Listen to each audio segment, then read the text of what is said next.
Naniniwala si House Deputy Speaker Raymond Democrito Mendoza na panahon na para alisin ang mga requirement na hindi naman kailangan para ma-access ang Statement of Assets, Liabilities and Net Worth o SALN ng public officials. Ayon kay Mendoza, dapat nang mag-innovate at ilatag ang SALN General Information sa mga official website ng gobyerno sa ngalan ng bukas at may pananagutang pamamahala.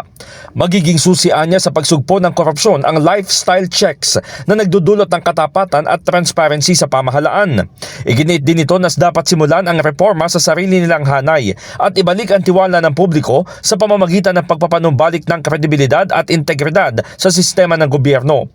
Kaya naman nais ni Mendoza na buksan ang technical at administrative processes sa pagbusisi ng mamamayan, gawing institutionalized ang regular na national lifestyle check sa lahat ng nasa gobyerno na pangungunahan ng isang independent body. Dagdag pa ng kongresista, dapat na magsilbing hamon ang Pulse Asia Survey nitong Setyembre na nagsasaad na 25% lamang ng mga Pinoy ang nagtitiwala sa Kamara na epektibong tutugunan ang korupsyon sa flood control projects.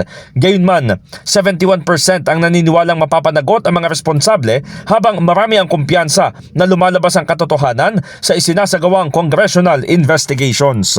In the heart of changing lives, ako si Brigada Haji Caaminio ng 105.1 Brigada News from Manila, the Music and News Authority.